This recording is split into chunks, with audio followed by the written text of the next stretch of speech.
221B, Baker Street. Do you hear? 221B, Baker Street.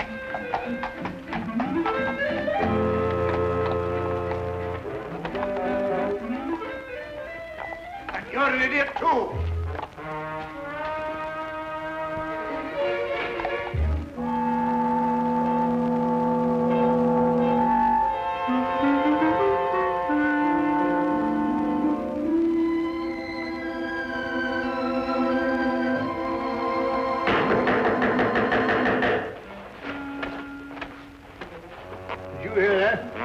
No difficulty. Or was it? Well, according to my deductions, I should imagine that someone is at the door. Oh. Well, Watson, won't you see who it is? Yeah, well, I should. All right.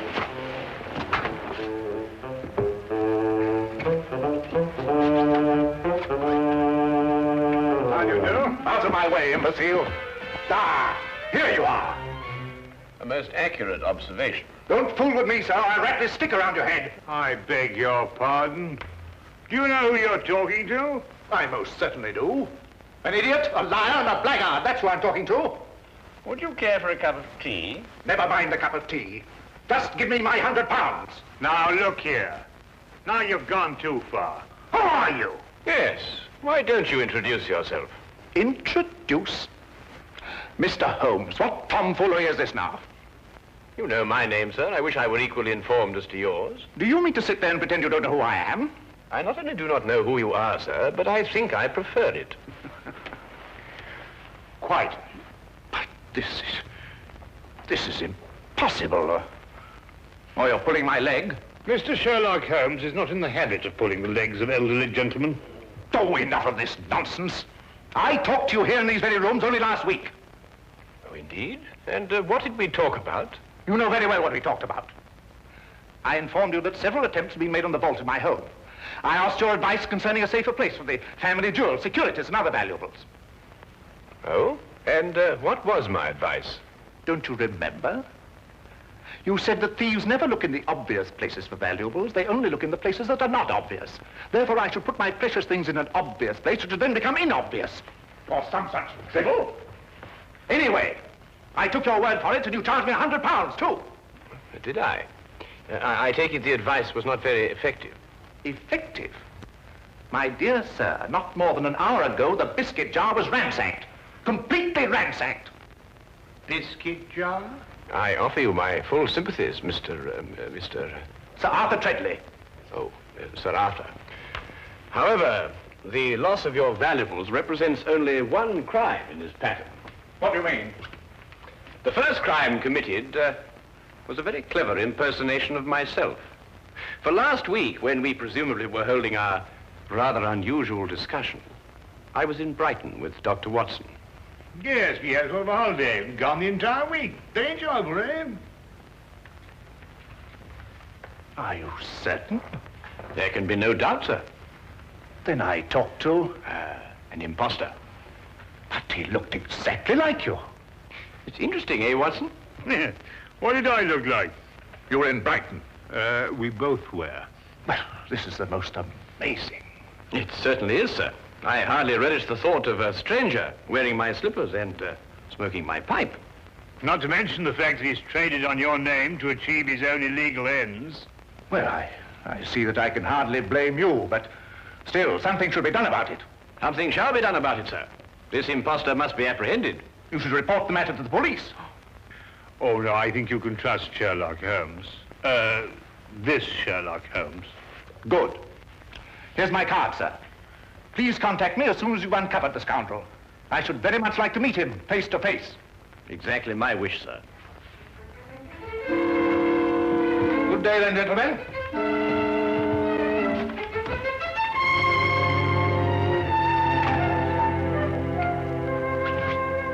Oh, the nerve, all the impudence breaking in here and pretending to be Sherlock Holmes.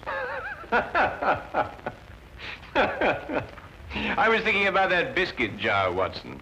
I must say my alter ego certainly had a good deal of audacity. He's back. Well, I hardly think so, Watson.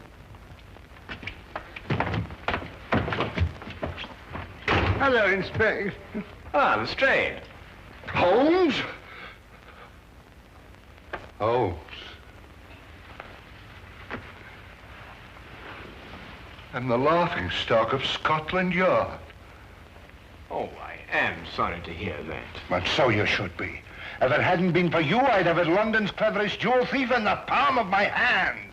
Ah, also London's cleverest impersonator, no doubt. Huh?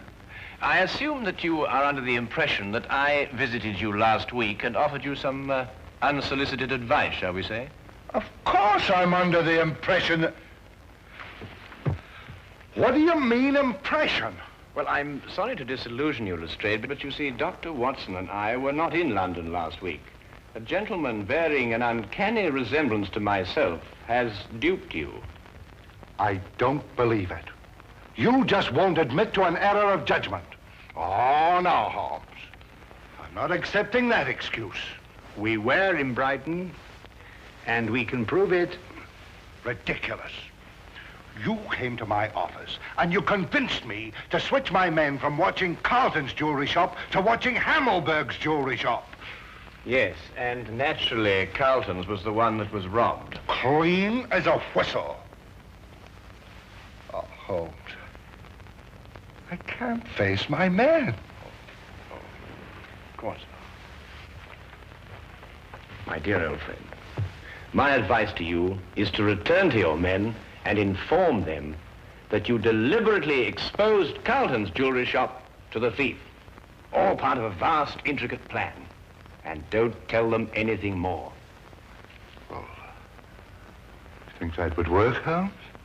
My solemn word. I'll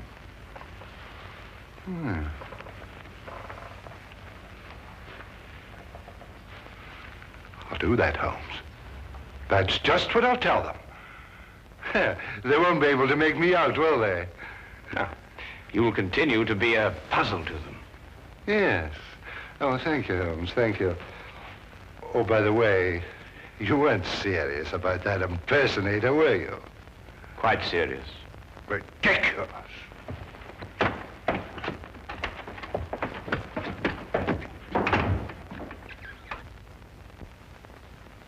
Holmes, this is getting worse and worse every minute. I dread to hear another knock on the door. Well, I think our man was busy enough for 1 week, don't you, Watson? Well, I hope so. Well, what are we going to do now? Well, to catch an impersonator, it may be necessary to bait the trap with a piece of imitation cheese. What? I say, Holmes, must we continue with this ridiculous act? Absolutely essential. Well, I don't feel very dignified. Dignity is not the issue, Watson. It is justice and revenge. How long do we go on for? Well, until the right man calls on us. Look here, we've already seen dozens of diplomats and reporters. Are you sure none of them was the right man? Quite sure, Watson. But I have every confidence our man will call on us before very long. Sooner or later, he must see for himself the fabulous Maharaja of Gandor. And to say nothing of the Maharaja's fortune in jewels.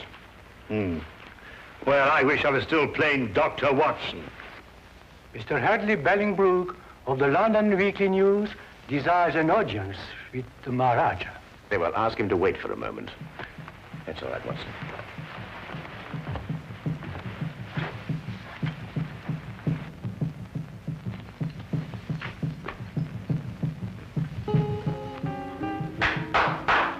Show Mr. Bellingbrook in.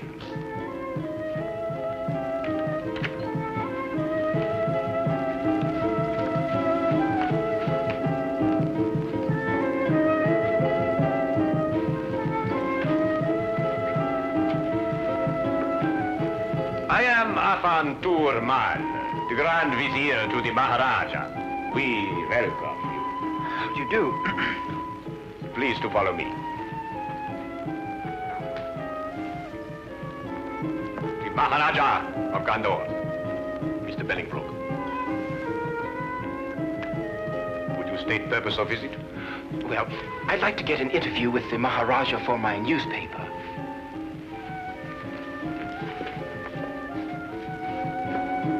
Putri Hai, Iskla, Garibalahira. We grant interview. First question, please. Well, actually, I wanted to do what we in London call a feature story. Naturally, I know that every newspaper has already covered the fact that the Maharaja is honoring us with a visit. I thought, therefore, that we might have, well, just sort of an informal chat. Very interesting, very interesting. We grant an informal chat. Thank you. Your Highness, the population of London has heard a great deal about your jewels. I wonder, would you tell me what their value is? You may say for publication that the Maharaja's jewels are worth well in excess of £500,000. I see. And would the Maharaja consent to reveal to us just how he protects such a vast fortune?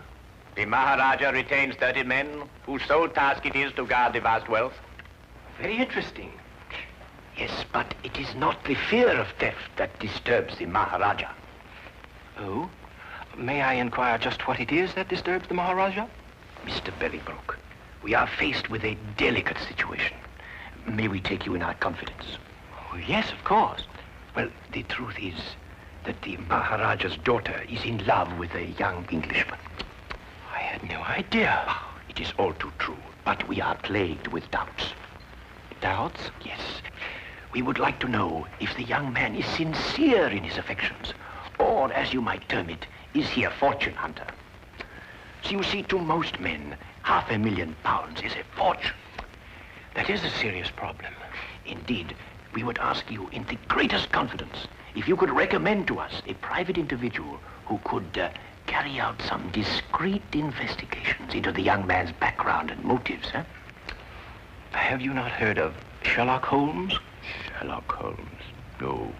The name falls strangely on our ears. I assure you, sir, the man is a master in matters of this nature. Then perhaps he is the one we seek. I'm sure he would be delighted to assist you. However, he is quite busy. I can't say exactly when he will be available. Then perhaps you could manage to have a word with him and persuade him to give us an interview. Indeed, I shall. I will inform you the moment that he's in a position to accept the Maharaja's problem. We will be present when the time comes. You have been of great assistance.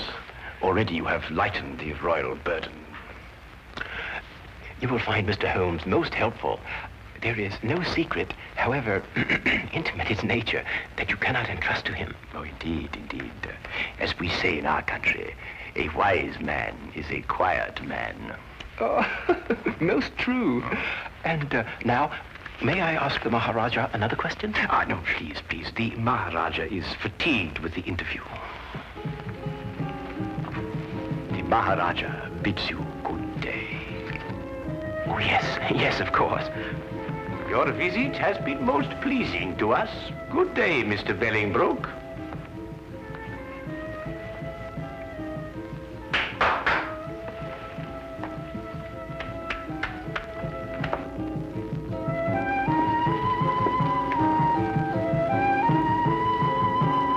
May I speak now? Certainly, Watson. What would you like to say? Eh? Oh, no, nothing really. Oh. Look here, Holmes. Why did you tell that fantastic story, something about a daughter and an Englishman? Well, you're aware, of course, that Mr. Bolingbroke was not a member of the press. Oh? Seemed legitimate enough to me. Hardly. You see, there were no signs of the true journalist about him. The seat of his trouser was not shiny from constant application to a chair, nor were the elbows of his coat shiny from constant application to a desk. Yeah? His spectacles were mere props being made of plain glass. Plain glass? Good Lord, how did you determine that? Well, Mr. Bolingbroke is nearsighted. It was quite evident from the manner in which he took those notes that the glasses were no use to him whatsoever. Oh, I see. All right, then, granted Bolingbroke isn't Bolingbroke. Well, who is he? I mean, he doesn't look very like you, does he? Well, that's true, Watson. I think we shall learn more about our mysterious friend when he arranges that interview for me with Sherlock Holmes. Yes, I believe he resides at 221B Baker Street. A charming man, too, from what they say.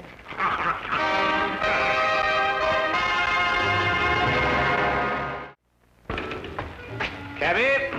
I say, Holmes, you did say we were just going through the motions of leaving the city. Yes, correct. But, well, hey, where are we actually going? Well, straight back to our rooms at the hotel, where you will get out of your clothes and resume your instant characterization of the Maharaja of Gandor.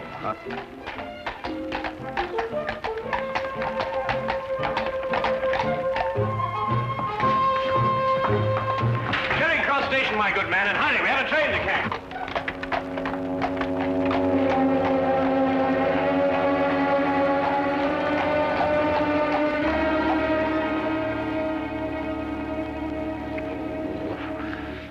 I wish they wore bowlers.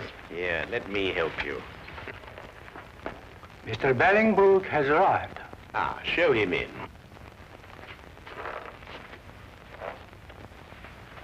Maharaja. Huh? Ah, Mr. Bellingbrook. We greet you in peace and in hope. I think your hope is justified. Then you bring good tidings? I do. We had a good stroke of luck, and Mr. Holmes waits you this evening. Splendid. 8 o'clock would be most convenient for His Highness. I'm sure that would fit in with Mr. Holmes' schedule. We are most happy, Sahib. By the by, where does this Mr. Holmes reside? The address is 221B Baker Street. Baker Street. Ah, that has something to do with cakes and bread, no doubt. Yes, it is. But it has nothing to do with it in this case. Odd name for a street. But, however, we shall be there at the appointed hour. Good day, Mr. Bellingbrook. Holmes, if this is your idea of a joke, then our friendship is at an end. Not to mention my career with the Yard. I give you my word, Lestrade, I am utterly serious. And what could be fairer than that? I know. It just seems peculiar, this business of sneaking up to your place and arresting Sherlock Holmes. At 8 o'clock tonight. But suppose he isn't there.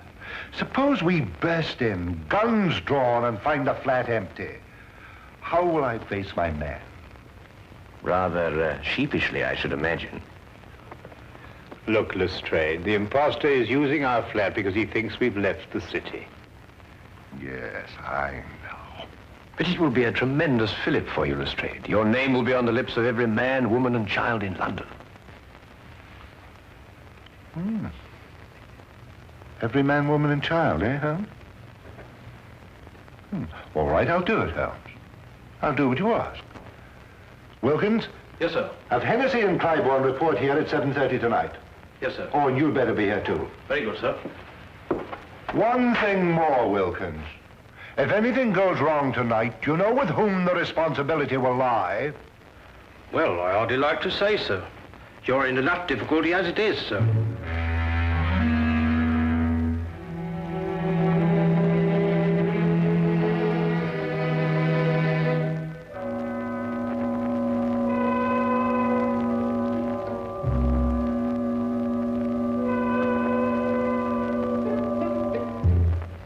It will be necessary to surprise our unwelcome guest. Of course. I suggest, therefore, that we gather one by one in the hallway of the house. Watson, you stroll by first and then duck in. Right. Next Lestrade, then Wilkins, and finally myself. What about Clybourne and Hennessy? Hennessy, you ought to go around the corner and station yourself at the back of the house. And mind, keep a good lookout. And Clybourne, you remain here and watch the front of the house. Now, is everything understood? Good. Then let's be off.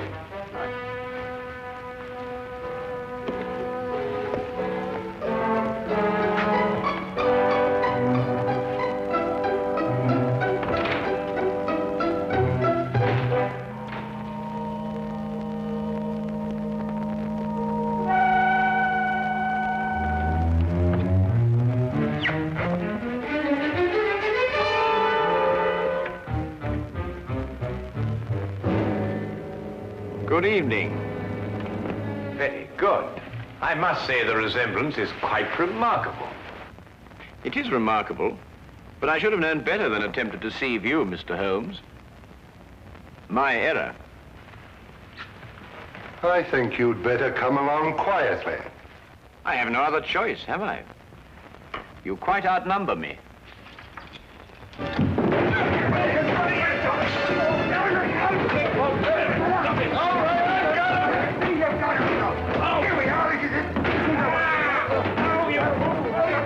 Fools!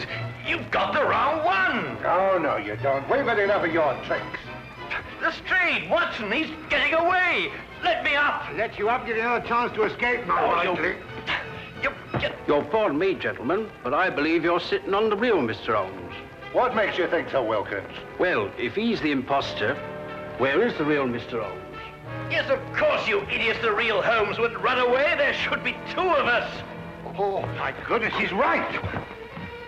I'm most terribly sorry, Holmes. No time for all that now, Watson. Please, come on.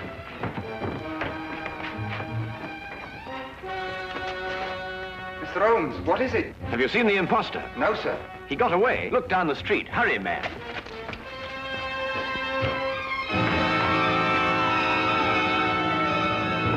Don't move. Previn, what are you doing? Why, Mr. Holmes just told me that the imposter... Oh, my goodness. Where did you see him, Cliburn? Right at my post. I don't know which direction he took. Well, he can't have gone very far. Yeah, what's that, Watson? Why, it's Putty. Mr. Holmes, Alfred. how did you get here so quick? Alfred, where was I when you last saw me? Why, down the street quite a way. And which direction was I going? Don't you know, sir? No, that's why I'm asking you. Tell me quickly. Why, it looked like you was cutting over the red line. Thank you, Alfred, for your assistance. I said hello, but you acted like you didn't even know me.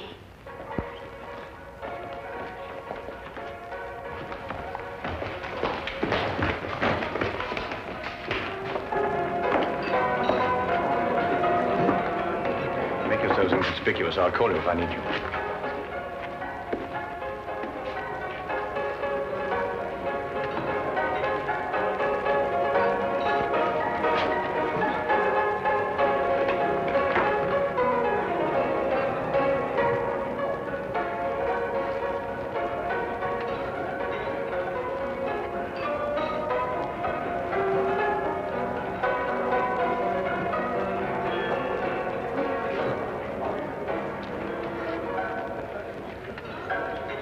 Meet again, Mr. Bellingbroke.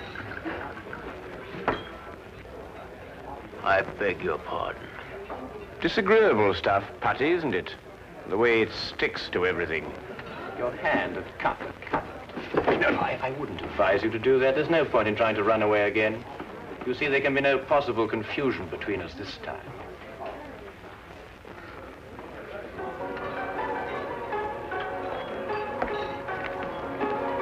Here he is, Lestrade.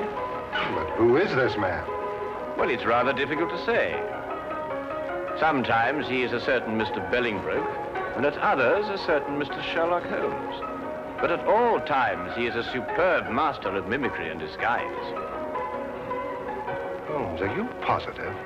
I'd hate to make another mistake, you know. Have no fear, Lestrade. You will discover on his person the putty with which he remodels the features of his face. And you may also undoubtedly discover that at one time or another, he was a more than competent actor.